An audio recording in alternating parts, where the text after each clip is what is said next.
प्रिय मित्रों, सादर जय शिव।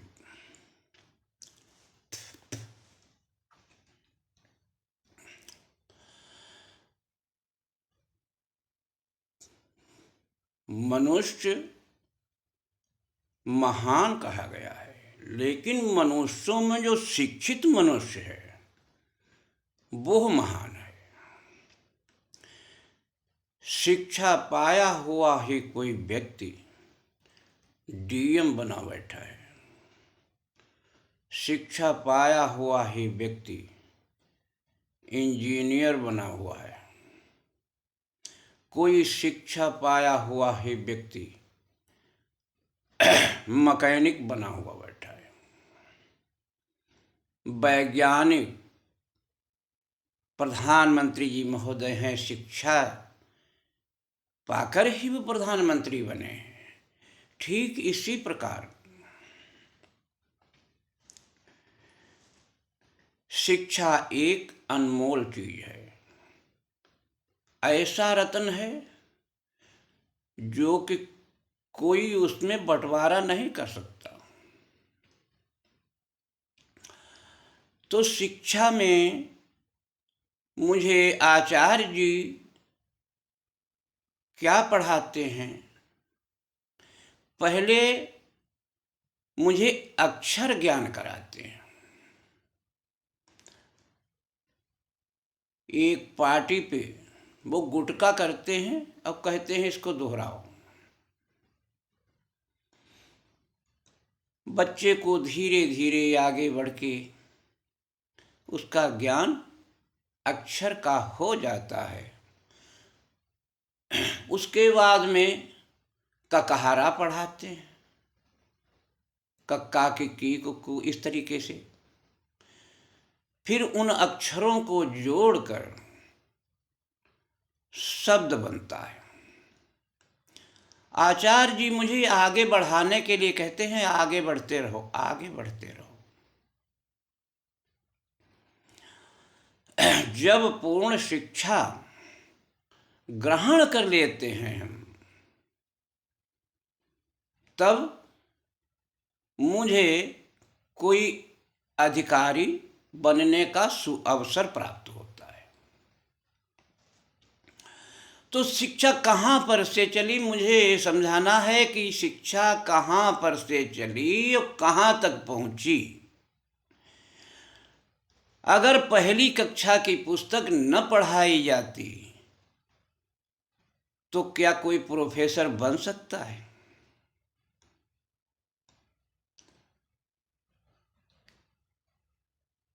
जो लास्ट की पुस्तक है उसको हम बच्चे के सामने रखा जाए तो क्या बच्चा उसको पढ़ सकता है? जब तक आ अक्षर का, शब्द का ज्ञान नहीं करा लेता है शिक्षक, तब तक वो आगे बढ़ नहीं पाता है। तो कहाँ पर से चलते हैं? आ अक्षर से। ठीक इसी प्रकार ये भौतिक शिक्षा अवश्य है, लेकिन यही क्रम अध्यात्म में भी है। वो उसमें भी नीचे से ही चलना पड़ता है। मनुष्य अगर विचार करे कि परमात्मा कैसा है, कैसा होगा, तो अपने जैसा ही खड़ा कर लेगा। और खड़ा करना भी चाहिए, क्योंकि बुद्धि जो है वो निराकार के विषय में नहीं समझ सकती। तो आचार्य लोग जो हैं, जिनको हम गुरु कहते हैं, वो मुझे पहली कक्षा की पुस्तक जैसे पढ़ाई जाती है, कौवा की लहरी खेती करता है। जब आगे बच्चा निकल जाता है तो क्या उस कौवा की लहरी ही पढ़ता रहता है? अगर पहली कक्षा वाले से कोई पूछे कि कौवा गिलहरी खेती नहीं करते तो वो पहली कक्षा वाला मानेगा नहीं। वो कहेगा नहीं, हमारी पुस्तक में लिखा है। ठीक इसी प्रकार आध्यात्मिक ज्ञान भी चलता है।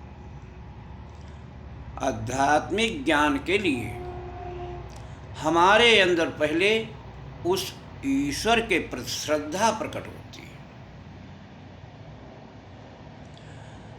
श्रद्धा जब ही प्रकट होती है जब हम कहीं मंदिर में जाते हैं, आचार्य भी मुझे समझाते हैं, और मंदिर में जाकर धीरे धीरे सने सने बढ़ते जाते हैं। जब आगे आगे जब ज्ञान हो जाता है, कुछ ज्ञान की वृद्धि होती है, तो उसकी समझ में आने लगता है कि परमात्मा सबके हृदय में विराजमान है। तब तक हृदय में विराजमान समझ ही नहीं पाते।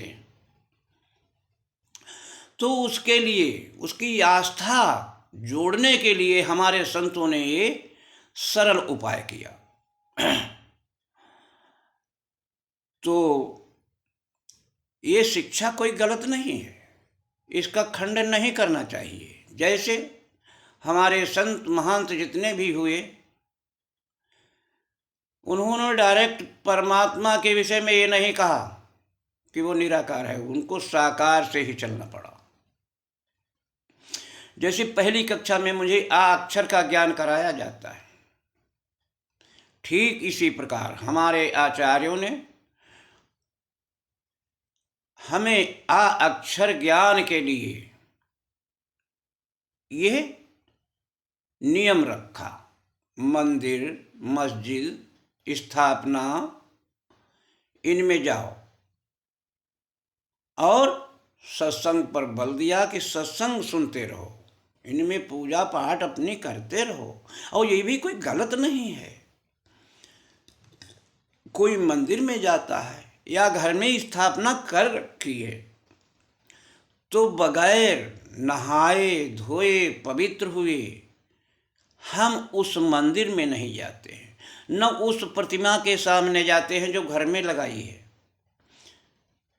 वहाँ पर हम साफ सुथरे होकर जाते हैं, और हमारे अंतःकरण की शुद्धि भी होती है, शांति भी मिलती है। ऐसा नहीं जो शांति न मिलती हो, अन्यथा ये पूजा पाठ सब बंद हो जाता।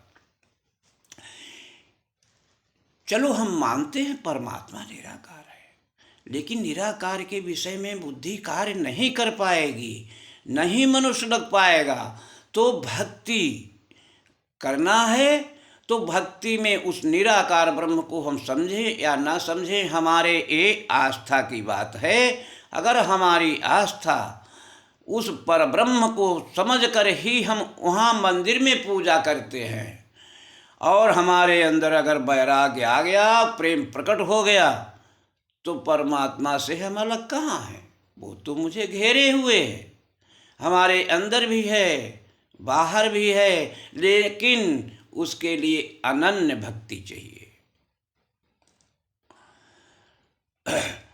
अनन्य भक्ति का मतलब है सबसे प्रेम करना, सबके अंदर परमात्मा दृष्टि से देखना कि परमात्मा इस पुरुष के अंदर भी है, हर प्राणी के अंदर है। ये अनन्य भक्ति होती है, और सेवा में तत्पर रहे। वैराग्य स्वयं आएगा, वैरागी बना नहीं जाता है। बने हुए वैरागी वैरागी नहीं होते, ये स्वयं वैराग्य आता है जब किसी के अंदर भगवान के प्रति पूर्ण तौर से प्रेम प्रकट हो जाए। तो कहा है वही उसका मित्र होता है, वही बंधु होता है, वही सब कुछ होता है। तो ये अनन्य भक्ति में वैराग्य आ जाता है। और कहते हैं कि रोशनी चांद से होती है सितारों से नहीं, और मोहब्बत एक से होती है हजारों से नहीं।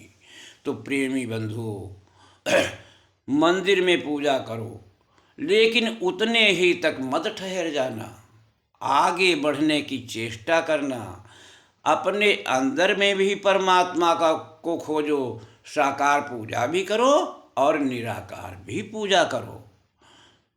तो कहने का तात्पर्य हमारा ये है, आगे बढ़ते रहना, आगे बढ़ते रहना। ये ज्ञान आपको नीचे से ऊपर को ले जाएगा। ठीक है मित्रों, मैं यहीं पर वाणी को विराम देता हूँ। जय शिव।